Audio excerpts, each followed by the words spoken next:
You're listening to the Corbett Report.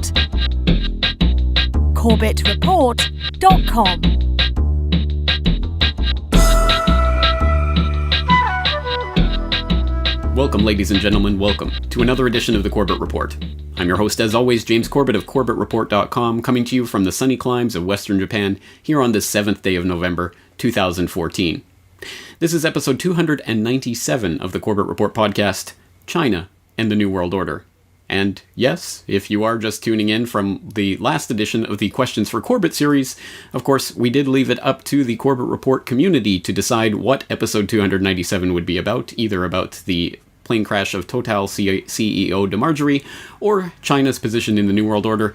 The Corbett Report community has responded overwhelmingly for the China episode, and I'm glad they did, because this is a topic that I've been researching in one form or another for a few years now, in earnest for the last few months, and in absolute incredible detail in the past 2 weeks, and I have a doozy of an episode for you today. If you think this podcast has been informative or data-packed in the past, you ain't seen nothing yet, so let's roll up our sleeves and get to work on constructing today's narrative. And it starts in a position that I think most of us will be familiar with. If you are even glancingly looking at the headlines this day and age, you will note that there is an undeniable, a demonstrable buildup of diplomatic, financial, and military tensions between the NATO powers on one side and China and its allies on the other. Now, new warnings over cybersecurity and the growing cyber war between the U.S. and China. U.S. officials charging members of a shadowy unit in the Chinese military, accusing its agents of stealing trade secrets from American companies. And the Chinese government has hit back. They summoned the U.S. ambassador to China, Max Backus, for a dressing down, and they've also called these allegations extremely absurd. In recent months, China has undertaken destabilizing unilateral actions asserting its claims in the South China Sea. We take no position on competing territorial claims, but we firmly oppose any nation's use of intimidation, coercion, or the threat of force to assert those claims. The United States will not look the other way when fundamental principles of the international order are being challenged. Beijing quickly reacted to the accusations and denounced Hegel for singling out China at a public venue. The Chinese official also said the speech was completely non-constructive and full of hegemony, threats, and intimidation. The Treasury is once again criticizing China for failing to let its currency appreciate against the dollar and for the rapid buildup in China's foreign exchange reserves, saying in this report, quote, both the rigidity of the renminbi, another name for the yuan, of course, and the reacceleration of reserve accumulation are serious concerns which should be corrected to help ensure a stronger, more balanced global economy. Tomorrow, there will be a formal announcement that Australian dollars can be directly traded into renminbi, into the Chinese currency RMB here in China. The third currency in the world to do so, after the US dollar and the Japanese yen. This is another small step in China's campaign to increase international use of its currency. China has launched other new currency pairs in recent years, including the Canadian dollar, Malaysian ringgit, and Hong Kong dollar. The deal is meant to help promote business between the two countries by allowing trade without using the U.S. dollar as an intermediary. A U.S. Navy patrol aircraft was stalked and then repeatedly buzzed by a Chinese fighter jet in international airspace this week. Pentagon officials are calling it dangerous and unprofessional. The U.S. and Japan issued strong statements of concern over the issue, and on Tuesday, the United States confirmed that it flew 2 B-52 bombers over China's newly established air defense zone, as well as the disputed Diaoyu Islands. U.S. State Department spokesperson Jen Psaki on Tuesday expressed U.S. concern over the issue when asked about whether the United States' action should be viewed as counter-provocation. Psaki refused to comment. This phenomena, as I say, is fairly self-evident, even if you are only looking at the headlines of today's news. But if you are only looking at the headlines, then you might have missed a very different set of data, indicating a very different and perhaps directly contradictory narrative, one that paints China and its supposed foes in the West not as allies pitted against each other, but as partners, however uneasily, in some sort of alliance that will set the tone for the 21st century. Evelyn de Rothschild joins us now to talk about investing in China and his latest venture, Weather Central, here as well. So, Evelyn, thank you very much indeed for joining us. I just want to get your views on how things have evolved. Has it become a more open society? Has it become an easier place to do business? Oh, I think it is, no doubt. I think it's a remarkable country. When you think of what has happened in the last 10 years, let alone 20 years, is an achievement beyond recognition. I'm Richard Rockefeller. I'm chair of the board of the Rockefeller Brothers Fund. The sentiments that my grandfather and grandmother and actually other relatives of that generation had for China, very positive feelings for the country, passed through the generations to all of us. So China, in a way, wasn't such an unfamiliar place to us as it might have felt for a lot of Americans. What sort of a financial deal should Obama be seeking to strike when he travels to China next month? No, I think this would be the time, because you really need to bring China into the creation of a new world order, financial world order. So, Evelyn, what about the RMB situation? You mentioned a so-called currency problem. I mean, do you see the day in the next 5 years where it's fully convertible and flexible? Well, you're talking to a person who's quite old. If I'm around in 5 years, I'd like to think that that is the case. I think we've all got to move towards that opportunity, and I think the challenge also is whether we should move towards an international currency. But they really are issues of the construction of a new world order.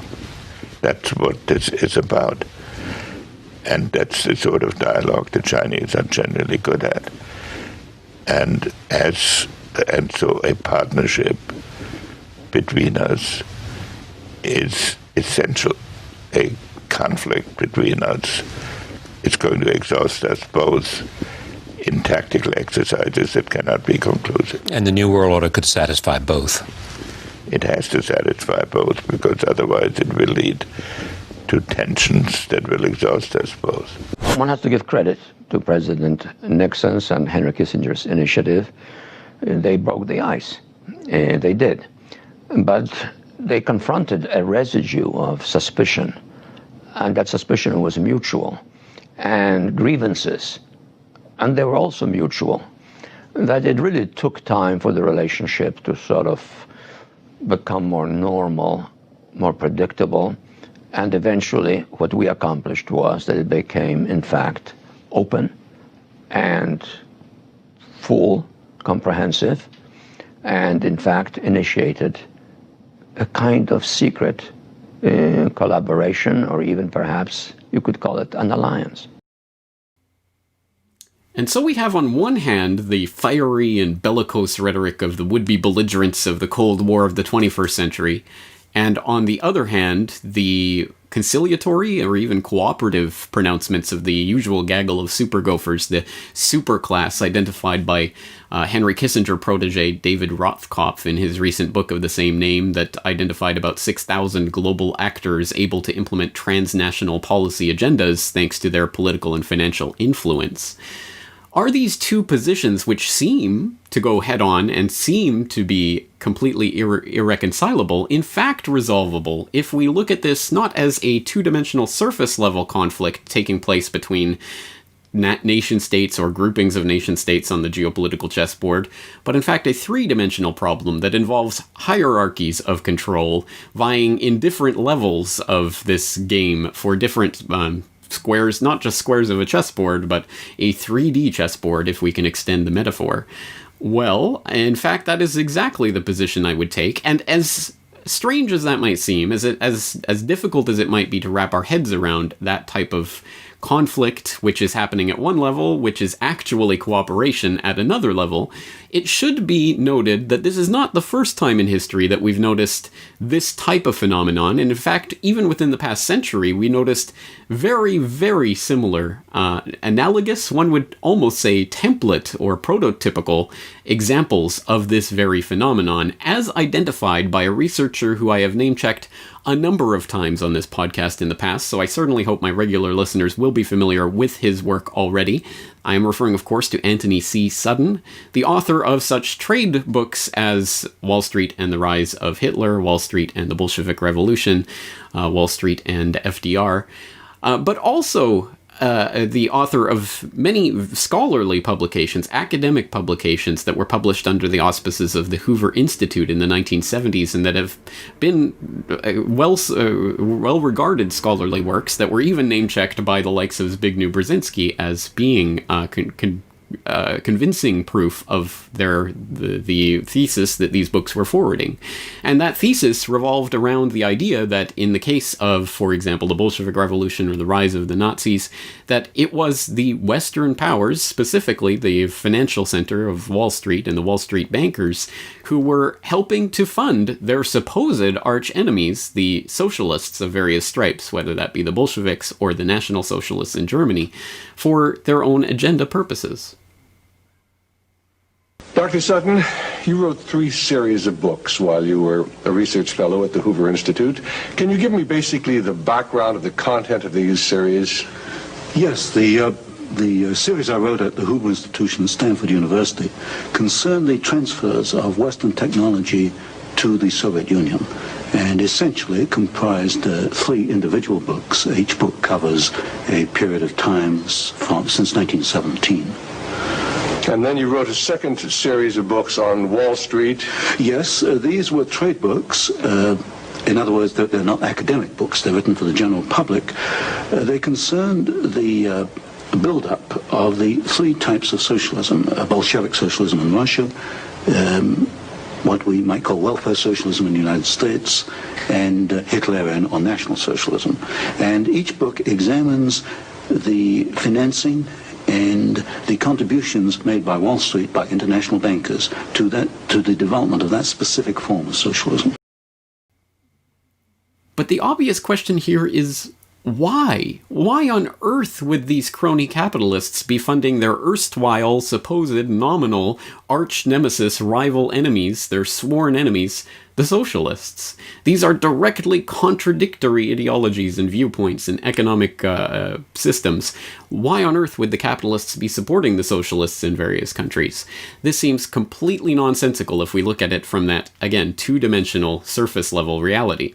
But if we extend this out again to the 3-dimensional hierarchical reality, we start to realize that there are agendas that can be served by the crony capitalists supporting command and control economical structures and political authoritarian structures in various countries. Just tell us all over again why. Why? Just tell you it won't find again. this in the textbooks. Why is to bring about, I suspect, a plan to control world society in which you and I won't find the freedoms to believe and think and do as we believe. Did these power brokers actually envision at that time a one-world government that would be socialist? Yes. The second statement I made was that they did not want the Soviet Union to develop into another free enterprise society, and that this would offset it. Aiding the revolution would offset this event. That was made as a statement in 1919. You have various books, one by Gillette, the razor blade Gillette, called The City, I think it was, which laid out this corporate socialism for the world to see as early as, 1905, 1910. So around the turn of the century, you begin to see actually written statements by these internationalist businessmen of the kind of socialist empire they wanted to bring about. It's there, but these books, of course, are not included in your courses in political science and history at the regular universities. And so we're beginning to develop a thesis that I like to think of as a revision or updating or extending of the thesis of Anthony Sutton into the 21st century US versus China paradigm, which, again, looks, I think, very similar in some ways to the US versus Russia, the US versus Nazi Germany paradigm of the 20th century. And I say it's a revision, an updating, and extending of that thesis, because I would posit that the the form of the thesis that this takes when we apply it towards the supposed battle between the American capitalists and the Chinese communists is, in fact, the agenda to forward the development of a system of one-world governmental control that involves the merger of capitalist and socialist systems into a system that basically contains the worst of both worlds. We have the Chinese version of red capitalism, which represents both the command and control, top-down political authoritarianism and the bankster-controlled economic crony capitalism that is the model for the New World Order.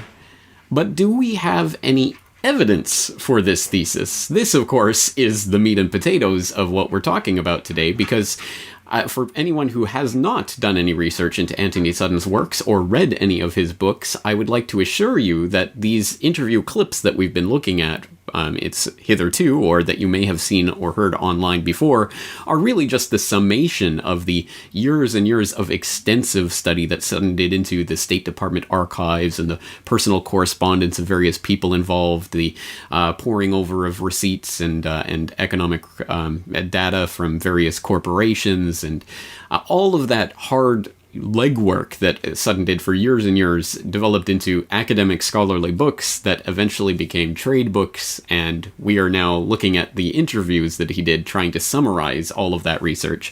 The actual data in that research was pretty phenomenal and phenomenally and convincingly put together by Sutton over a very long period of time. So no matter what this thesis sounds like or whether it makes sense or it doesn't make sense is irrelevant. It really is the data that we have to look at. So let's start putting some of those pieces on this chessboard and see if it makes sense as the new great game. So let's start with the idea. For example, when Sutton was talking about the rise of the Bolsheviks, the rise of the Nazis, he was talking about the various ways in which these movements were funded and supported and aided and basically built into the position that they could become the dominant forces in those societies.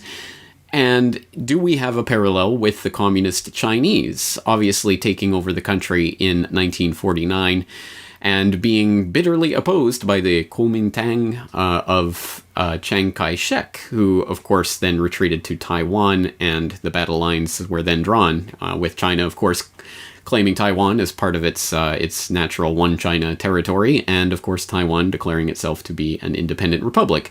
And so things stand, and that's of course the very uneasy position that we remain in today, and the idea being that if China ever went and tried to militarily take Taiwan, then World War III is on, or something along those lines. So from the perspective of that narrative, the U.S. was obviously supporters of Chiang Kai-shek and the Kuomintang. It was quite obvious that this was the case. At least that's the surface level reality. Is there convincing or interesting or definitive or persuasive or whatever kind of evidence to point to the contrary, that in fact the U.S. or not necessarily the government, but influential people in this super gopher, super class category were actually helping to support Mao and the communists? And there is actually some tantalizing clues along that path.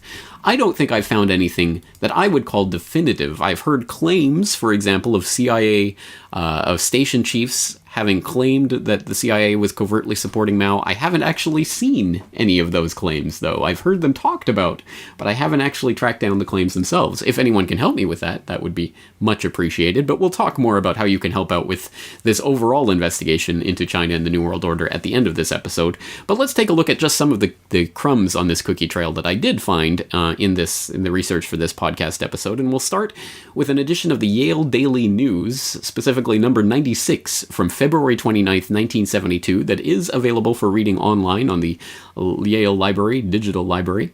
And it contains a front page story, a very interesting one, called Yale Group Spurs Mao's Emergence. And it states William F. Buckley was not the only Yale figure connected with the presidential trip to China, of course referring to the then recent trip to China of President Nixon. Without Yale's support, Mao Zedong may have never risen from obscurity to command China. Jonathan Spence, professor of Chinese history, was the first to discover Mao Zedong's connection with Yale. The professor noted, in 1919, Mao, age 26, was in Changsha, having finished his middle school education. He visited Peking, and while there, received his serious introduction to communist theory in Li Tachao's Marxist study group. Now, if he was to develop a reputation in socialist circles, he had to find a forum to propagate his views. At this crucial point, the Student Union of Yale and China invited Mao to take over the editorship of their journal. Mao accepted the position and changed the format of the student magazine. It would now deal with social criticism and current problems and focus on thought reorientation. Thought reorientation. That is a very intriguing name for brainwashing or reprogramming or whatever we want to call it. But again, a very tantalizing piece of the puzzle, and one that there has been a certain amount of hay made from this. There was a Yale and China connection to Mao, and Yale, of course, the home of Skull and Bones, so there is the specter of Skull and Bones over this relationship, and that, again, there has been some hay made of that connection. For example, perhaps most notably, in an oft-cited article from the January 26, 1990 edition of the New Federalist called Bush's China Policy, Skull and Bones. And this article reads, quote, George Bush, the first U.S. diplomatic representative to the People's Republic of China back in 1973, was a member of Skull and Bones. So were his father, brother, son, uncle, nephew, and several cousins. Winston Lord, the Reagan-Bush administration ambassador to China, was a member. So were his father and several other relatives. James Lilly, the current ambassador to China, was a member of Skull and Bones, as was his brother. Except during the Carter administration, every U.S. ambassador to Beijing since Kissinger's deal with Mao Zedong was a member of the same tiny Yale cult. A mere coincidence? Mao was a Yalie. Back in 1903, Yale Divinity School established a number of schools and hospitals throughout China that were collectively known as Yale in China. It has since been shown that Yale in China was an intelligence network whose purpose was to destroy the Republican movement of Sun Yat-sen on behalf of the Anglo-American establishment. The Anglo-American establishment hated Sun because he wanted to develop China. On the other hand, they loved the Chinese communists because they intended to keep China backward and were committed to growing dope. One of Yale and China's most important students was Mao Zedong.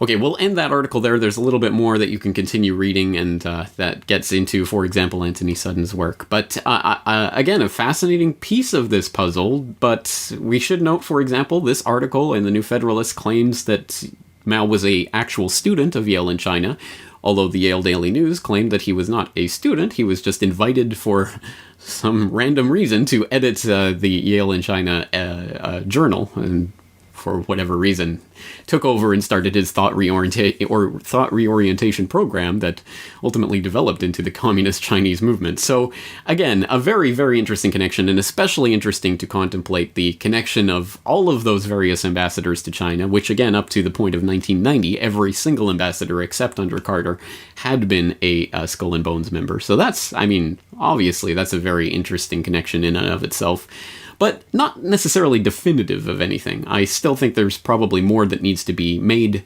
in a concrete sense in that connection, but obviously a lot to ponder there. And of course, that does go back to the early, the founding of Skull and Bones, and the earliest part of it, which of course was the money from the opium trade that the Russell Trust was the holder of, and of course that family going on to be one of the founders of Skull and Bones.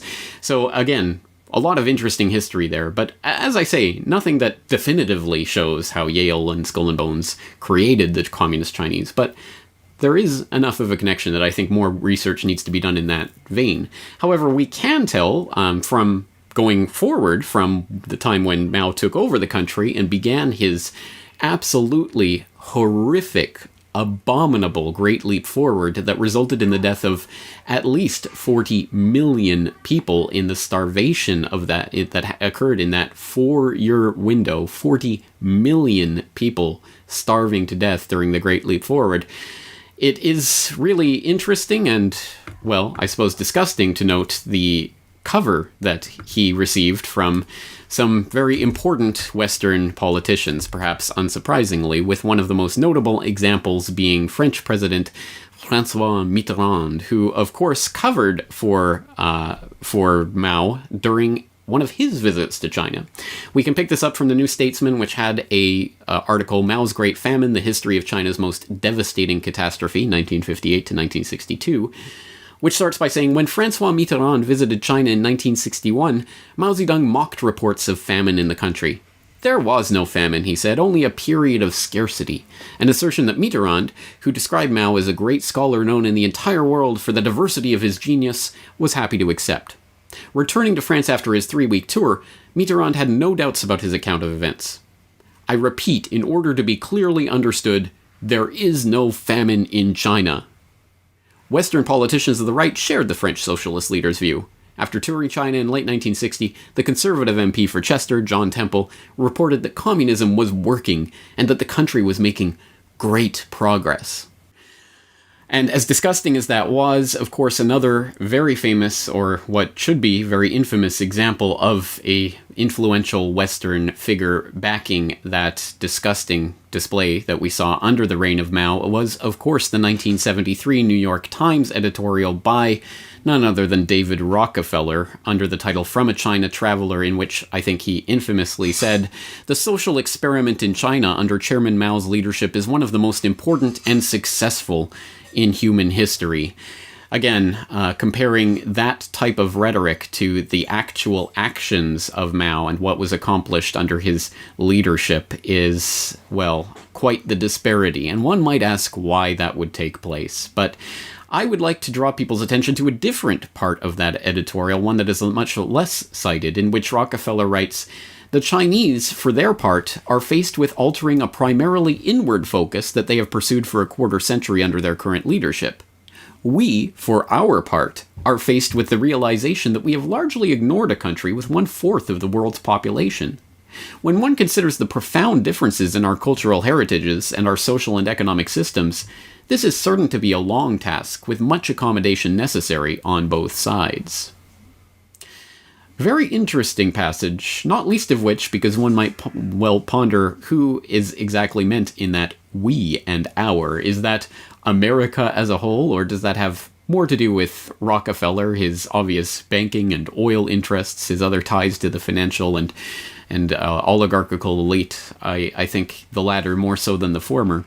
But regardless, I think that this is actually in a couched sense, a reformulation of our thesis, that ultimately the plan, the long-term game plan, has been, at least since the time of the 1970s and the opening up of China, the very idea of merging China's inward focus and its top-down control with the ideas that the West was seeking to import in terms of economic, social, historical systems.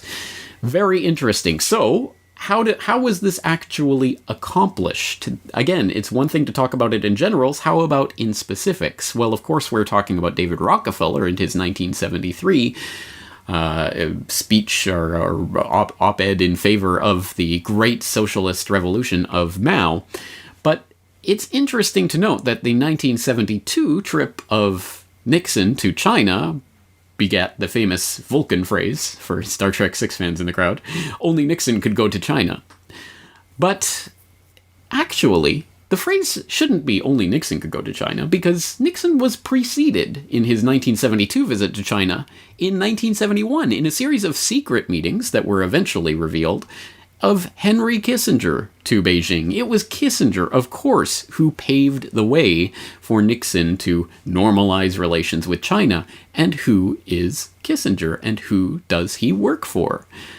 Well, again, we don't have to dig very deeply for this knowledge. In fact, we could turn to that bastion of truthiness, Wikipedia. If it's written there, it has to be true, right? It's certainly mainstream if it's written there. So, again, from David Rockefeller's own Wikipedia entry, quote, "In Henry Kissinger, Rockefeller found a political operative with an international and domestic perspective similar to his. They first met in 1954, when Kissinger was appointed a director of a seminal Council on Foreign Relations study group on nuclear weapons, of which David was a member. The relationship developed to the point that Kissinger was invited to sit on the board of trustees of the Rockefeller Brothers Fund. Rockefeller consulted with Kissinger on numerous occasions, as for example in the Chase Bank's interest in Chile and the possibility of the election of Salvador Allende in 1970, interestingly, and fully supported his Opening of China initiative in 1971 as it afforded banking opportunities for the Chase Bank. Oh yes, in this formulation, it was Rockefeller supporting Kissinger's initiative to open up China, rather than the other way around. Yeah, sure, Wikipedia. I believe that one.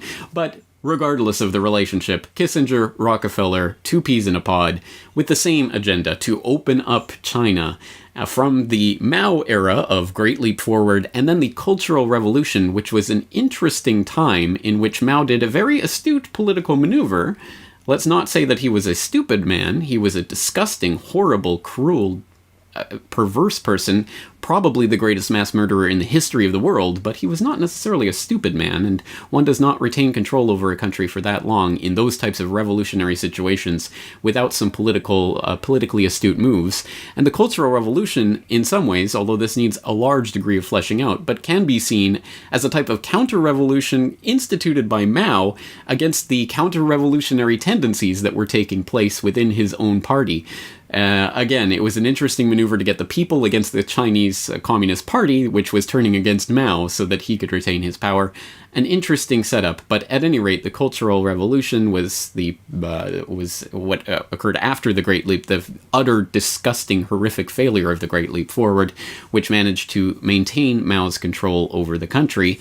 And then, after that point, at the point where the handover took place and Mao was out of power, we started to see a new generation of Chinese leadership taking over. And this is where the story gets extremely interesting and connects again with these same figures of Chase Manhattan, of Rockefeller, Kissinger. All of these figures come together at a very interesting point. And we'll take this from a 1986 work by Michel Chossudovsky, Towards Capitalist Restoration, where he writes, quote, "The 1979 visit of Deng Xiaoping to the US was followed in June 1980 by the equally significant encounter in Wall Street of Rong Yiring, chairman of CITIC, and David Rockefeller.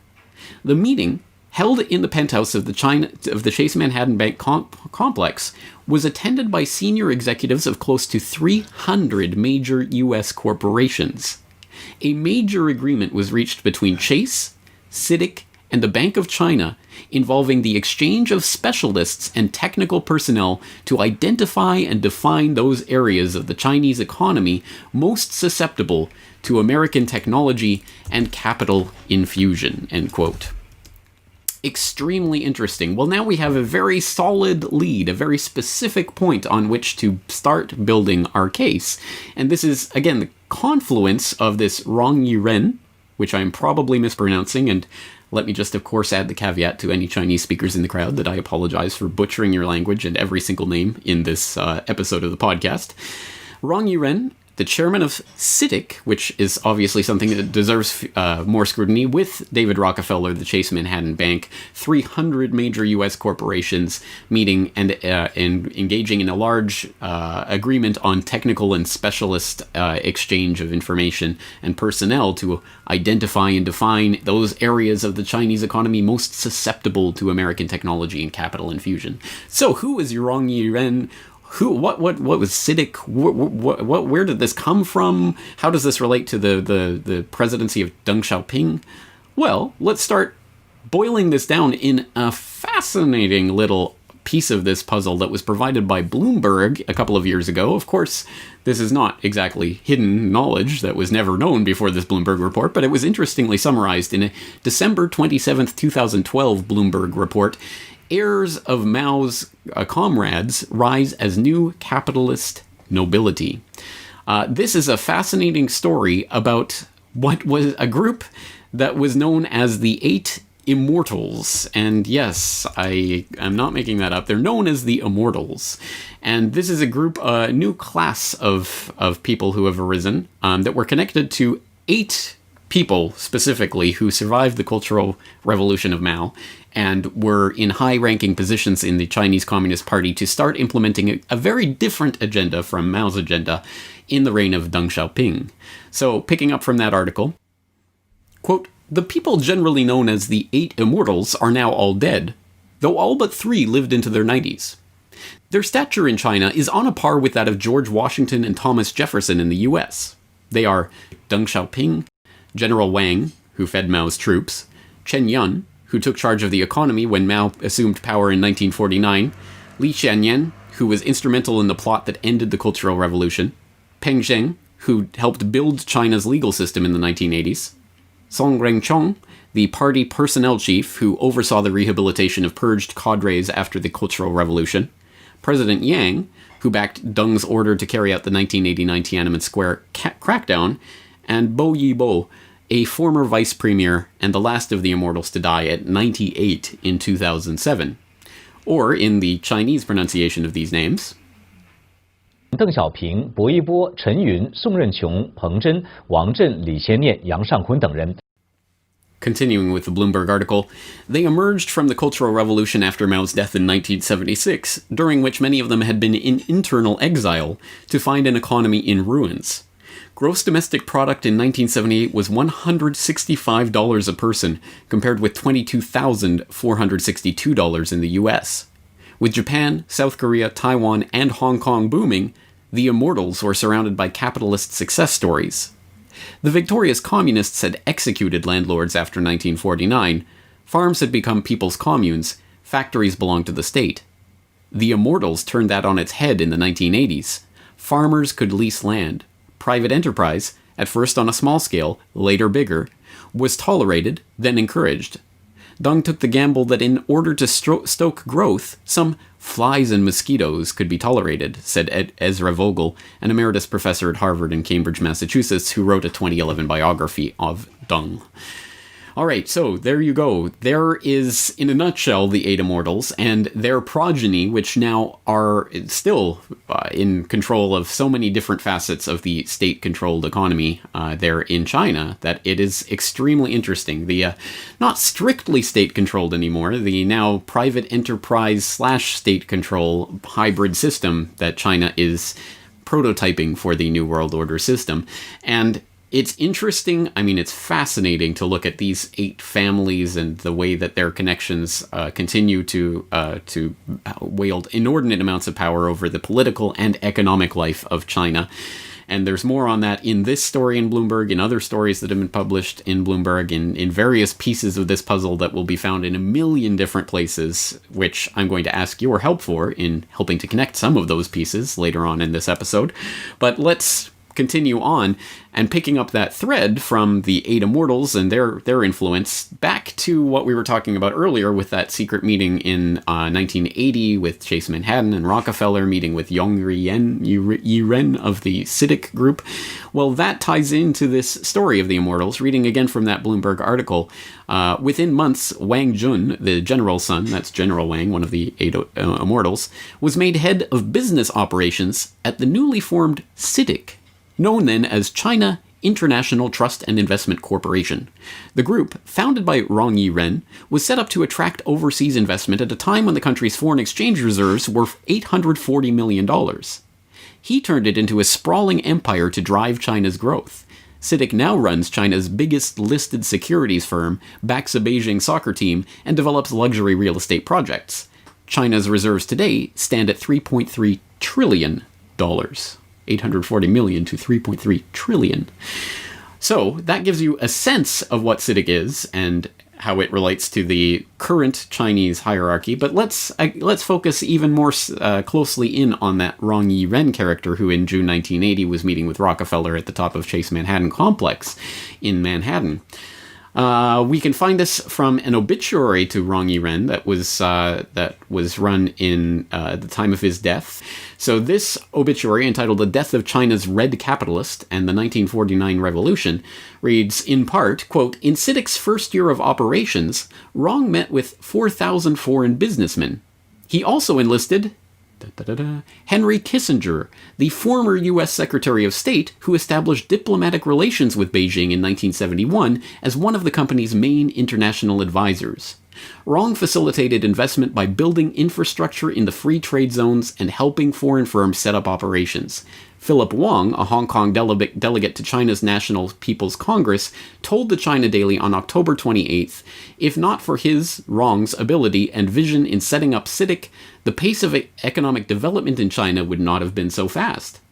By 1992, CITIC had become a business empire involved in shipping, power generation, and construction. Today, CITIC has 200 enterprises around the world and total assets of $6.3 billion US dollars. Again, that was 2005.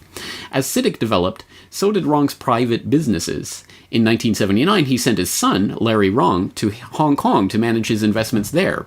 In 2005, Larry Rong was named by Forbes magazine as China's richest man with a fortune of $1.64 billion. Billion with a B. Rong Sr. also played a key role in the further opening up of the Chinese economy after the suppression of the anti-government protests in May and June of 1989. Deng Xiaoping justified the massacre of workers and students in Tiananmen Square on the grounds that it was necessary to defend the socialist system. In reality, it was aimed at crushing the opposition of the working class to the impact of the regime's free market policies. Free market, yes. An interesting little bit of propaganda snuck in there. In 1993, Rong was promoted to Vice President of China as a symbol of Beijing's determination to accelerate market reform. As the obituary to Rong in the British Financial Times noted, the post was mainly ceremonial, but it sent a clear message. China's new blend of communist politics and market economics was here to stay, and it was the red capitalist who had shown the way. The same year, China received $111 billion of contracted foreign direct investment, nearly 4 times the amount that had been invested in the entire 10-year period from 1979 to 1989. End quote. Very interesting character, and you will notice the little bits of propaganda and the little bits of the narrative that are already being inserted into this in very, very subtle but very powerful ways. For example, it's the free trade, it's the capitalist aspects of this CITIC and these types of organizations that are to blame for the incredible oppression and political oppression that we saw at Tiananmen Square and that we've seen in various other contexts from Beijing.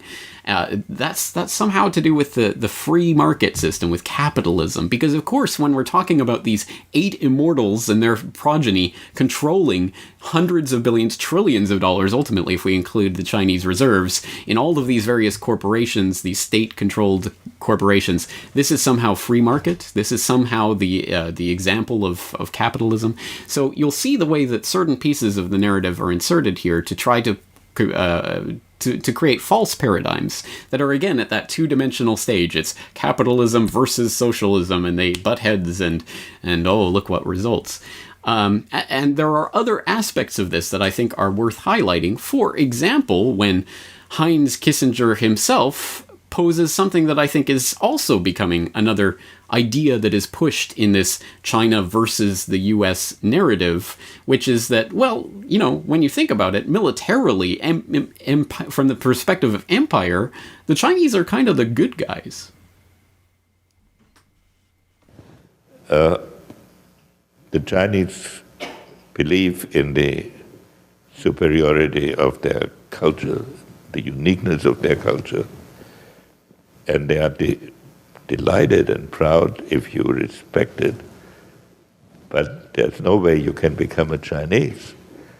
It is not if you are not part of the Chinese culture and born into the Chinese culture, you cannot become one. So it's hard to imagine Chinese armies intervening somewhere to make Chinese culture or Chinese governing principles. That is not a Chinese way of thinking. The Chinese way of thinking is that the majesty of the Chinese conduct and the achievements of Chinese society will inspire respect, which leads to a cooperative action. But it's not one that they have historically attempted to bring about by military force. They'll use military force if they feel themselves threatened, and ruthlessly. But it's hard for me to visualize a Chinese military strategy designed to back up a Chinese world government, even in the name of universal peace. And so here's the narrative that becomes kind of the counter-narrative to the mainstream narrative, which is propagated in the West, which of course is that the US and NATO are the good guys in this Cold War scenario. Well, of course there has to be a counter-narrative, an alternative narrative, that is subtly injected into the conversation by people like Kissinger, who have been intimately involved with the creation of this red capitalist system since its inception, as we've already detailed in various ways, in which we will continue to detail.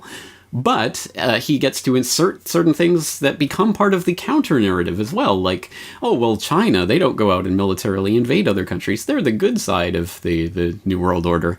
And so I think that's another thing that we and the alternative media really have to be careful about, is what counter-narratives are we propagating, and are they truly counter to the system that is being established? Are they truly counter to the mega-billionaire financial elite interests that are puppeteering this butting of heads of the capitalist and socialist system?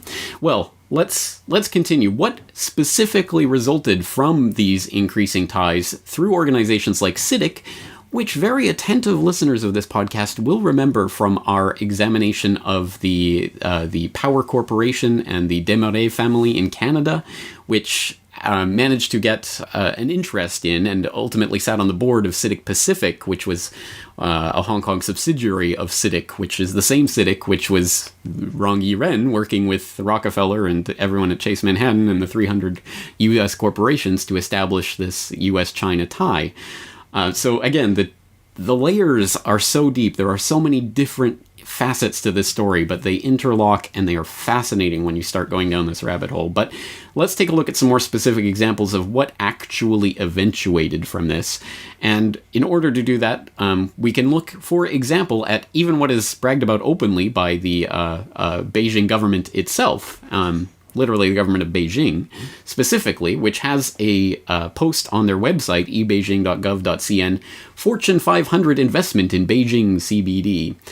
Drivers of foreign investment in China and the new R&D models. As can be... Oh, sorry. I'm reading from the wrong document. Well, I have so many documents that I can't keep track of them all, and that should be a little reminder, and I should take a moment to once again state, of course, the show notes for this episode are available at CorbettReport.com.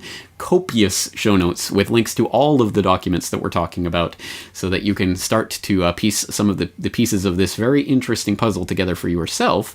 But let's turn to, again, this Fortune 500 important engine driving Beijing CBD economic development on the Beijing government website, which notes that there has been an exceptional increase in Fortune 500 investment in China over the past decades. And then in the 1990s, we have the Fortune 500 enterprises setting up investment companies in Beijing, and it goes through the history of that. And then after 2000, they set up regional headquarters in Beijing. So you're getting the idea. We have the gradual buildup of the financial, the economic, the productive, even the investment capacity of foreign Fortune 500, which we should read as the corporate member roster of the Council on Foreign Relations, for example. That's all interlocking. Is growing steadily throughout the 1970s, the opening up, the 1980s, the 1990s, and then the 2000 to present region. So we, of course, are looking at China generally from 2000 on with its remarkable 10-15% GDP growth rate, just its blistering pace of economic growth over the past decade. And as if that sprang out of nowhere and was not the concerted and deliberate product of a very regimented agenda that has been at work for decades now and that has been rigorously planned out from behind the scenes by the crony capitalists and the immortals in China and their progeny. So again, there's an interesting little graph that shows some of the examples. For example, just charting the progress of various Fortune 500 enterprises. At the beginning of the opening up in the 1970s, HP and Matsushita set up offices in 1979 in the neighborhood of the Beijing embassy. HP China Limited was established in Beijing in 1985, and Beijing Matsushita Color CRT Company Limited was established in 87. HP China Investment Company was established in 1995, and Matsushita China Limited in 1994. HP bought HP Building in Beijing Beijing CBD in 1998 and moved several branches to the building. In 2002, Matsushita Limited was transferred to a regional headquarters. So again, we get the sense there is this build-up, and there's just a couple of examples of some of the companies that are involved in this, but there are many, many, many more, as detailed in an article that I wrote earlier this year and that's available on CorbettReport.com. Of course, again, the link in the show notes to an article I wrote called The Great Decoupling, How the West is Engineering Its Own Downfall. Again, more about this idea of this sort of phony Cold War and how it's being used for political purposes to engineer a new world order, a one world system, which notes, quote, the Chinese industrial juggernaut did not just spring up overnight. The infrastructure for China's economic marvel of the last decade was laid in the decade before. In the 7 years from 1994 to 2001 alone, direct investment of US-based multinational corporations in China quadrupled from $2.6 billion to $10.5 billion. In the same period, China rose from the 30th largest target of US R&D investment to the 11th, on the back of a doubling of U.S. affiliates in the country. The list of companies that started major R&D activities or facilities in China in the 1990s reads like a who's who of the CFR-nested Fortune 500 set. DuPont, Ford, General Electric, General Motors, IBM, Intel, Lucent Technologies, Microsoft, Motorola, and Roman Haas all had a significant stake in China by the beginning of the 21st century. And then the economic boom suddenly springs out of nowhere, right? Interesting part of all of this is the fact that it was, of course, framed as the offshoring of productive capacity. Of course, we're using China for their cheap labor. That's why all these companies went to China. But the part of this that doesn't make sense is the incredible boom in R&D funding that began in the 1990s and continued through the 2000s period. Why was there all this investment in R&D in China? That's different from the productive sort of menial labor, which one can understand. You're going to pay basically slave labor to do menial tasks like Foxconn or whatever. But why R&D specifically, outsourcing that to China? And there's an interesting report that I uncovered that deals with this problem specifically, drivers of foreign investment in China and the new R&D models from uta.edu. And that's a fascinating report for a lot of different ways, including the way that it tries to deal with that idea. Why were these foreign companies suddenly investing in R&D in China? And it concludes, for example, as can be seen, a great deal of research has focused on China and how global companies have moved much of their production capability to that country. However, this research has overlooked the growing amount of research and development that these firms have undertaken in China. In fact, China has seen the development of new models of R&D by foreign corporations. So again, this R&D investment did not spring out of nowhere. It was, again, a part of a coordinated agenda that involved some of the largest corporations on the planet. And this report also lists some of the countries that heavily invested in R&D in the 1990s. Motorola, Nokia, Siemens, IBM, Microsoft, GM, Samsung, Nortel, GE, JVC, Intel, P&G, DuPont, Ericsson, Matsushita, Mitsubishi, Lucent Bell, and AT&T, to name a few, all have R&D facilities in China. Microsoft, for instance, invested $130 million to establish its research institute and Microsoft Asian Technology Center in China. Motorola established 18 R&D centers in China by the end of 2000. This included an initial $300 million investment and 1,060 research personnel, etc., etc. Again, this economic marvel of China over the past decade did not spring out of nowhere. It is the end result of what has been happening for decades as part of agreements that were reached decades before that. So we have to understand this deeper level of what's going on to understand what's happening at the surface level. And that, I think, gives further bolstering to our argument that what's happening is not the 2D surface reality of nation-states pitted against each other, but the 3D hierarchical reality of the super gophers at the top puppeteering a system whereby they can play nation-states against each other to create a global governmental system that will ultimately be this merger of capitalism and socialism, this red capitalism, whatever they want to call it. And of course, they will not call it red capitalism. It will not be called anything like that. But we are seeing the merger of these systems in various ways. But again, there's so much to be said here. Well, let's talk about another key aspect of what what Anthony Sutton talked about when he was talking about the Western backing of the Bolsheviks or the Nazis. It was not just financial support. It was not just the development of industry. It was also technology transfers. In fact, that was the specific focus of Sutton's early work at the Hoover Institute, the technological transfers that enabled the rise of the Soviet Union into an industrial superpower from its basically feudal society before the Bolsheviks took over. And in that regard, it was Sutton's argument that without the U.S. technological transfer and technological support, the Bolsheviks couldn't have accomplished what they ultimately did.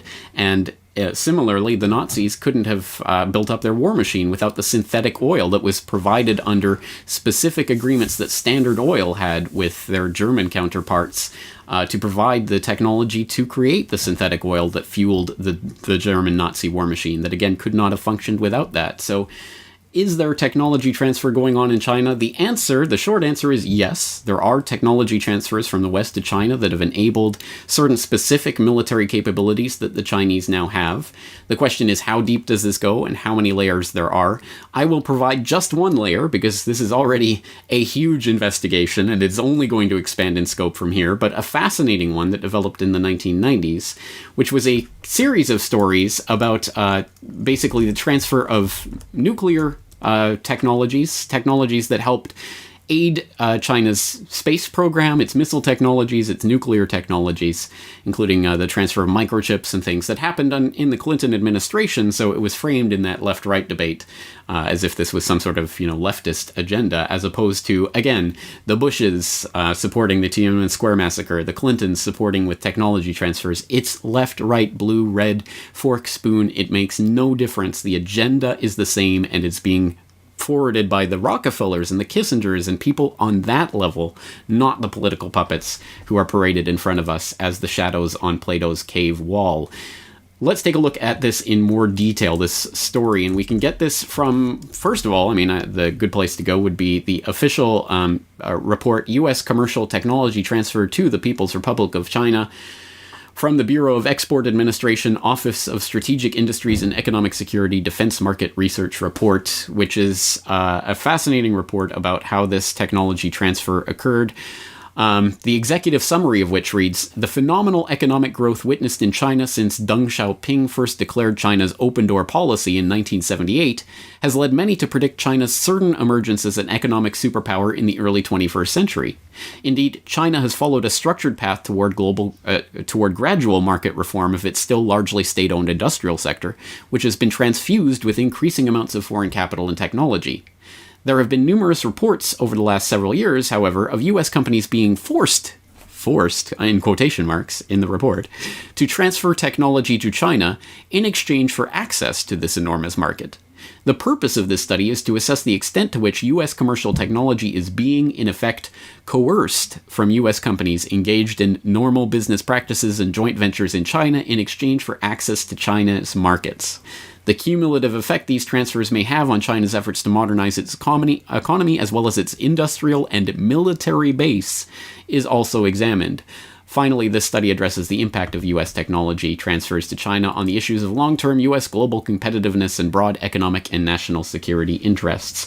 And at the end of this report, it notes, although it is not possible to make a clear determination of the U.S. national security implications of commercial U.S. technology transfers to China, the continuation of the trends identified in this study could pose long-term challenges to U.S. national security interests. The study does not identify any specific Chinese military advances made as a result of U.S. commercial technology transfers, but does suggest that continued pressures on foreign high-tech firms to transfer advanced commercial technologies, if successful, could indirectly benefit China's efforts to modernize its military. This report was written in 1999.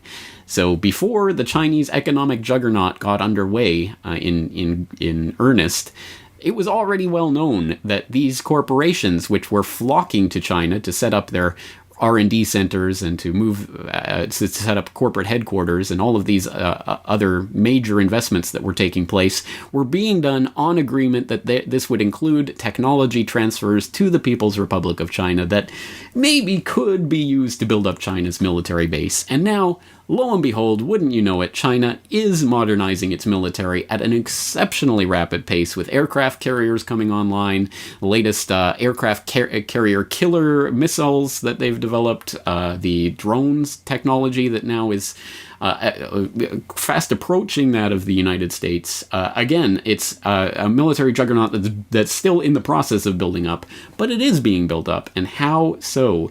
Again, this type of report gives us a window into that process, a process that, again, could not take place without the active support of the very financial and corporate oligarchy that has been wedded to the Chinese immortals and the Chinese regime that's been in place at least since the death of Mao. Fascinating stuff, I hope you will agree. Some more specifics we can get on, for example, the Chinese the missile allegations, the allegations of specific technology transfers regarding missile technologies. There's a Washington Post series of articles from the 1990s on this that I'll throw a link into. It's an interesting compendium of dozens of reports that were compiled and filed in the 1998 time period. I have a report, China, possible military technology transfers from U.S. satellite export policy, actions and chronology, from au.af.mil. U.S., this is an interesting one. Bush's brother has contract to help Chinese chip maker. Talking about one of the Bushes, I don't even remember which one without looking at the article itself, and his intimate ties to a Chinese chip maker and the brouhaha that caused for George W., who was in power at the time. Also, yes, it was Neil Bush, who also, just a couple of years ago, made headlines for this. Neil Bush communist photo makes a scene on Chinese social media site Weibo, and it's Neil Bush wearing communist Chinese regalia saying, "Am I doing it right?" basically. You know, it's all funny. It's all fun and games to these people. That again is just a taste of the idea of what we're really trying to drill down to, which is the specifics that Anthony Sutton drew out in the Soviet or Nazi paradigms. We want to construct the same case for what's happening with communist China, because again, this is about the creation of the one world governmental system, and that cannot take place without A, the nation state systems warring and ruining each other, and oh, please save us. Oh, luckily there's this model, this structure that's already been put in place that can come save us of, you know, some sort of UN type structure that will function like the red capitalists of China, or something of that sort. And this also cannot take place without the active cooperation and the financial, the corporate infrastructure that has been carefully laid out for decades now in agreements between people like Rong Yiren and CITIC and those types of groups, with such things as the U.S.-China Business Council and other extremely fascinatingly interesting groups. Now, as you can imagine, just sorting today's episode out into what I've presented so far has been a mind-boggling event, and I've had to leave out all sorts of different things that would have sent us in different directions.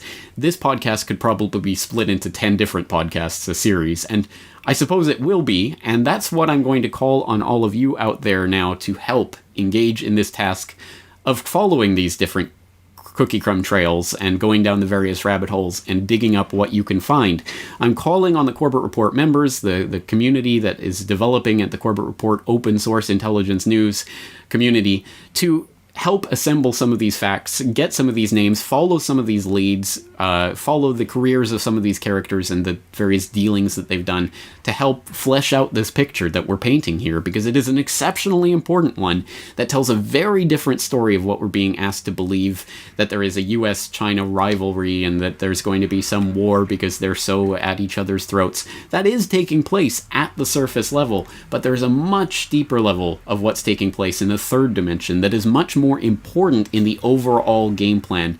Do not get caught up in choosing sides as if choosing a nation state or a NATO versus Shanghai Cooperation Organization or one of these phony controlled organizations is going to make a difference. At the end, it's a dialectic, and it's going to smash these two seemingly opposed systems into each other, and what's going to result is going to be horrific on the scale of what Chairman Mao instituted in his Great Leap Forward.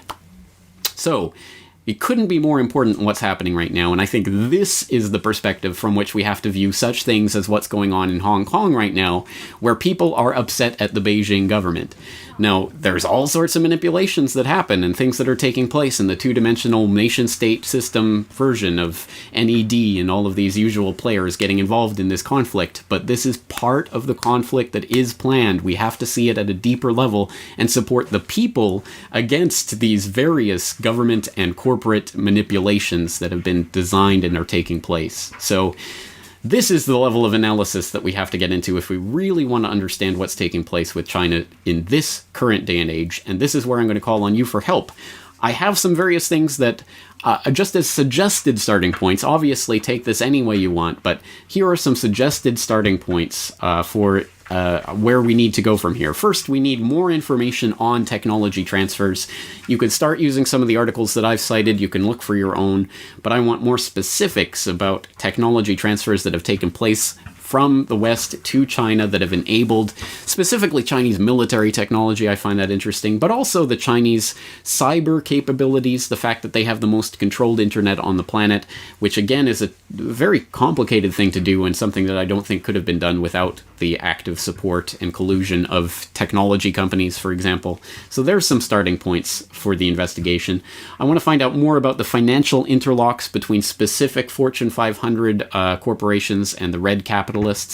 And in that regard, I think it will be extremely important to follow up on that Bloomberg article about the 8 immortals, those 8 families and their descendants and where they've gone and how they populate and connect with other people. There's an interesting article I saw that connect so many of these different characters that it was a bit mind-boggling to even glance through, that I'll include in the show notes at this precise time index, so you can go and find that article and start sorting through some of those leads.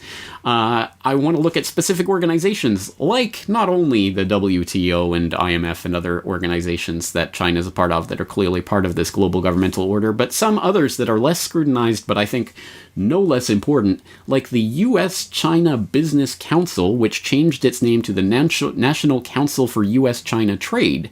It still exists today. It was set up 40 years ago.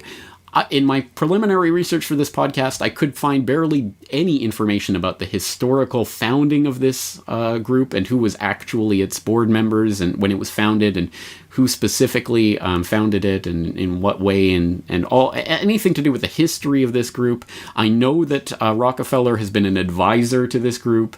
I know Kissinger has been lauded and given awards by this group.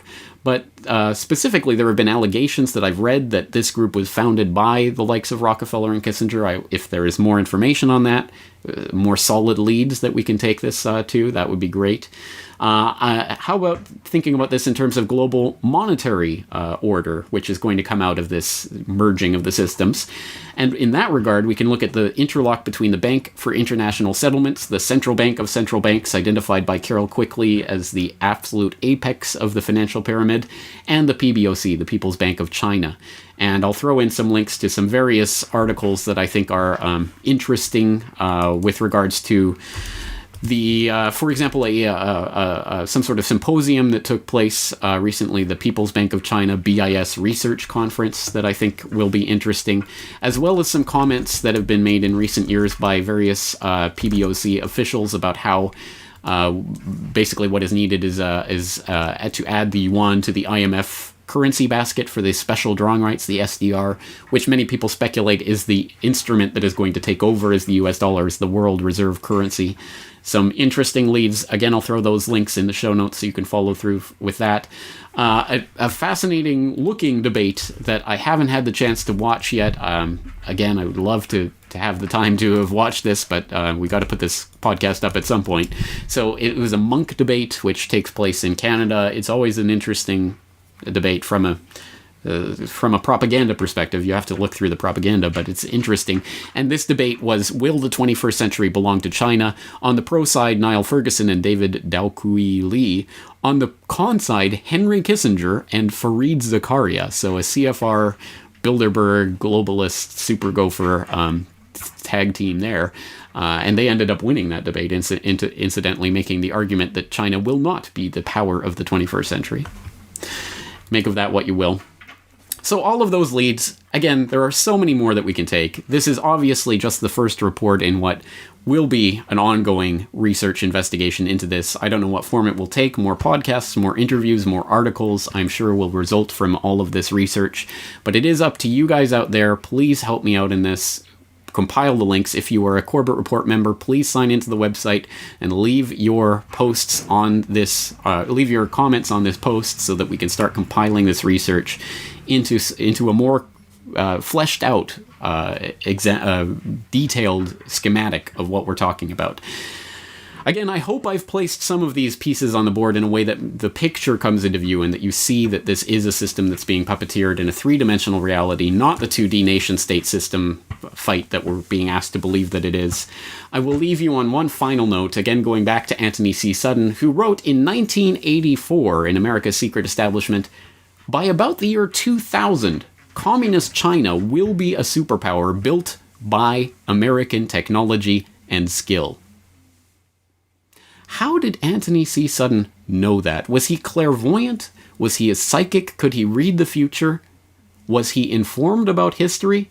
Was he, in effect, an armchair quarterback who, like any good armchair quarterback, knows the opposing team's playbook so well that he can reliably predict their plays? At any rate, we will leave you there for today. This has been the final episode of the Corbett Report podcast before my trip to Europe. So until December, there will be no further episodes of the Corbett Report podcast proper. There will be a Film Literature New World Order episode around the time that I'm leaving. There will be hopefully at least one video next week. But other than that, the website's going to be very quiet for the next couple of weeks as I really will be working very hard on my lectures and then delivering the lectures, so don't look for too much activity at CorbettReport.com. But I hope I've left you a lot to chew on in the meantime. So again, Corbett Report members, please start contributing to this open source investigation of China and the New World Order. Once again, I'm James Corbett of CorbettReport.com. Looking forward very much to talking to you again in the very near future. Thank you for your time. 18岁那年，我就写了入党申请书，一直不好意思把它交给党支部。无数次我把党的章程认真读，总觉得离党的要求。 The Corbett Report is brought to you by you. Your support makes the Corbett Report possible. Sign up for the subscriber newsletter or purchase a DVD at corbettreport.com/support.